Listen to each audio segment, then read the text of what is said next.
I have set up as a memorial pillar will mark this as a place where God lives. And everything you give me, I'll return a tenth to you. This is the witness of the people of God. I offer this prayer as we receive this message, this reflection. God of life, we're grateful that you have for us the words of life. Help us to receive them. Amen. It is nice and helpful to have a geologist for a neighbor. Annie is a UW professor, and she teaches me about rocks. When our family and some friends visited the shore of Lake Superior, Annie gave us an assignment. She asked us to look for a certain kind of rock formation, specifically a diamictite. It is believed that this kind of rock found in and on the shore of Lake Superior has an essentially glacial origin and is around 2.4 billion years old. Well, we looked and looked, and it was an exciting moment when one was potentially found. I took a picture of it and sent it to Annie for confirmation. And she texted back, "That's it. Awesome. It's from a unit called the Gauganda Formation that is from 2.4 billion years ago, when we think the entire planet was encased in ice, commonly referred to as a snowball Earth episode." Wow. We all felt satisfied with our completed assignment.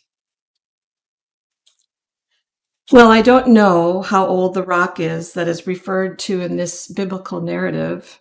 The one Jacob first uses as a pillow, which sounds horribly uncomfortable, and then uses that rock to mark the place as holy because of hearing from God in a dream.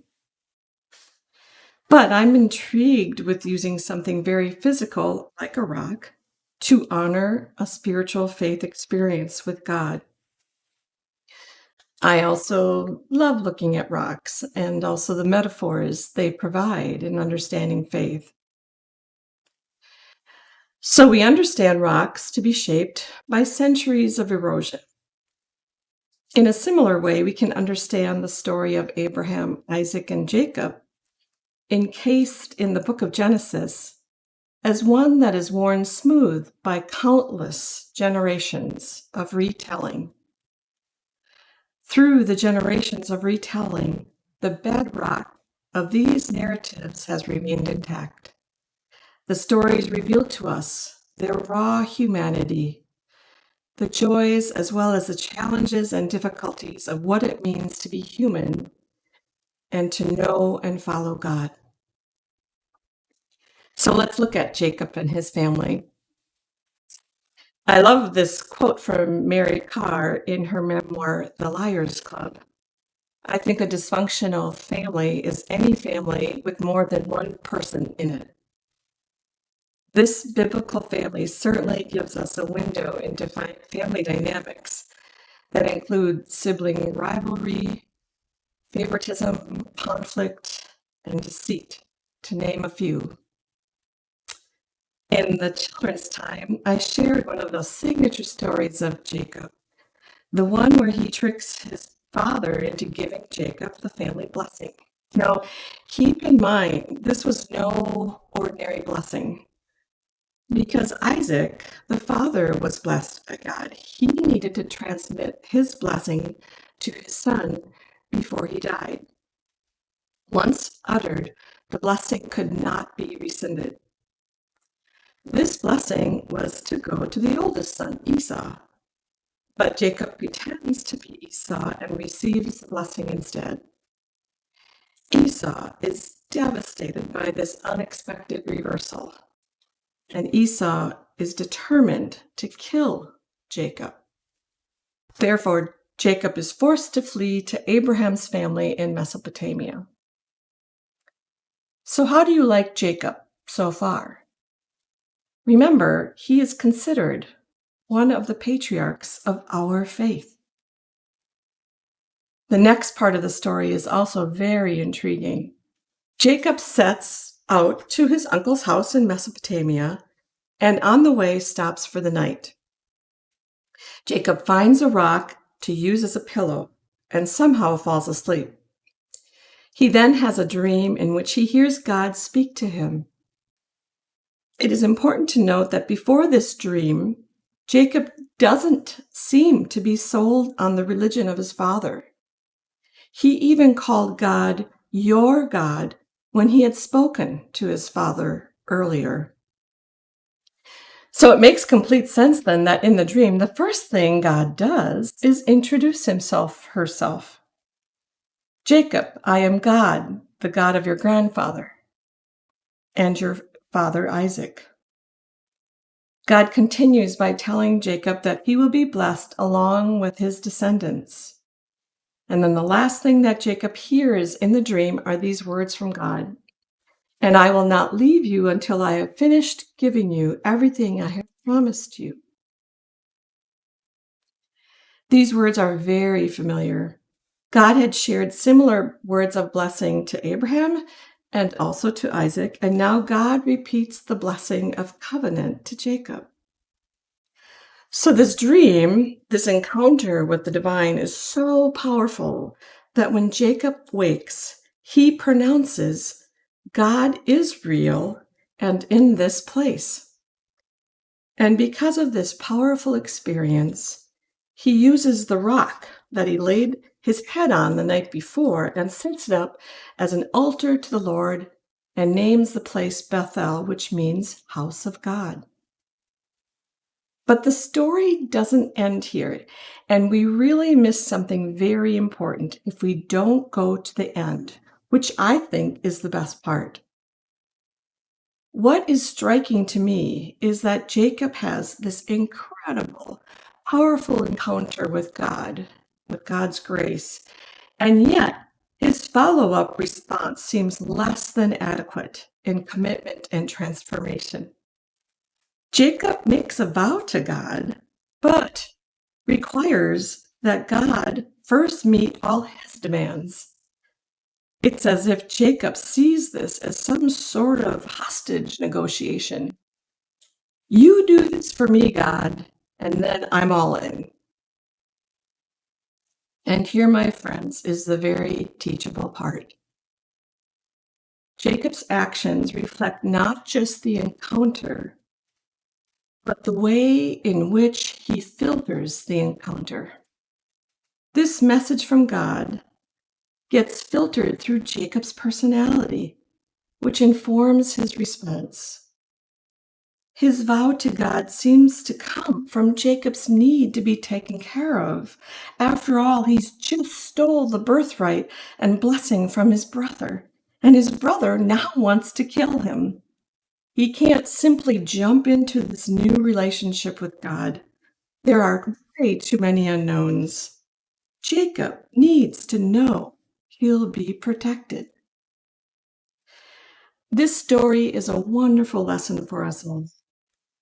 It teaches us that when we have such a revelation, when we think we hear God talking to us, like Jacob, we too interpret it through our personalities. We filter it through our own experience, our own doubts, fears, childhood experiences, etc. And most likely, what comes out on the other end, our actions, are going to be somewhat short of where we think they should be. When I was in college, I had an experience with the grace of God that was poignant and powerful. Like Jacob, this experience gave me a sense that God was indeed real. What I remember most was simply an experience of acceptance that led me into a deeper intimacy with the divine. But this sense of calm didn't last long. I wrestled with what this meant. How was I to live my life now? What were the requirements of me? How was I to follow God? Like Jacob, I filtered this experience I had with God through my personality, my weaknesses, my strengths, my fears and my doubts, my struggles. But the beauty of the Jacob story and my story and all of our stories is that God doesn't seem to mind working through our limitations as humans. God's grace continues to be sent out and experienced. God continues to abide with us and invites us to grow in trust. The other takeaway from the Jacob story is that there is more to his story. As we continue to read in the book of Genesis, we see an evolution of Jacob's faith that leads him to reconcile his relationship with his brother. But it will take a good 20 years for this to happen. Throughout Jacob's time at Laban, he marries, he has children, and he grows in riches. Yet, the conflict within Jacob's soul made it impossible for him to achieve a harmonious family life. After the birth of his last son, Joseph, he finally gets the courage to return to his homeland, to confront his past and achieve reconciliation with his brother. Perhaps what he learns in his evolution of faith and his own growth as a human is that neither riches nor offspring yields a sense of the divine. As shared by Karen Armstrong in her book, In the Beginning, the divine is experienced in the integration of self, which involves the restoration and healing of broken relationships.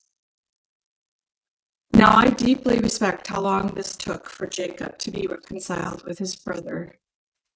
It has taken decades for me to get to a better place with my parents and family. I was not ready to face my fears and try and restore my relationship with my dad until I turned 50 years old. I did feel nudges along the way to seek a better experience with my dad, but I never was able to act on them. It's not that we had a bad relationship. We just had a very emotionally distant one. Like Jacob, it was only after having children of my own that I was given the courage to make the effort to reconnect with Dad. Most importantly, Dad and I were finally able to talk about my deceased mother and her sudden death in 1967 and how that impacted Dad. Then we were finally able to make our first trip together to my mom's grave, some 40 years after her death. Finally, I experienced a sense of wholeness with Dad that brought enormous peace. I believe that the evolution of our faith most of the time happens very slowly. Early Quakers described spiritual growth as a process of becoming more tender.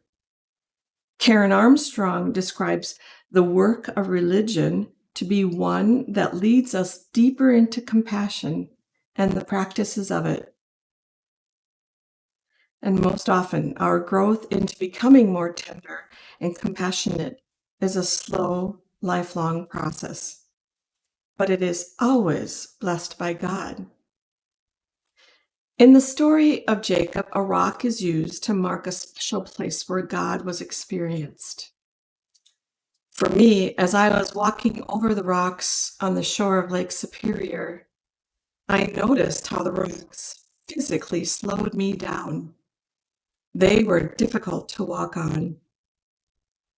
I needed to keep looking down and pay attention to them. And I started to realize that maybe what rocks teach us is a deep respect for the passage of time and the beauty of the slowness of change. Might we have the same appreciation and respect for our faith journeys, for our evolution of faith? that our growing up in faith most often is a slow and gradual process, a process that has us becoming more tender and more compassionate. And there is beauty to behold in this process. God embraces every part of us to bring about shalom, reconciliation, and justice. This is the good news of our faith and for our lives. Amen.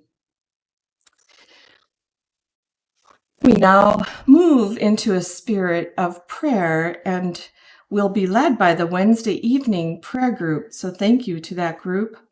I would like to add one prayer that didn't make it into the list before they were recorded. So today we remember with gratitude the two extraordinary civil rights leaders, John Lewis and C.T. Vivian, who died on the same day this past Friday. Our Wednesday evening prayer group gathered yesterday by Zoom to record our joys and concerns for this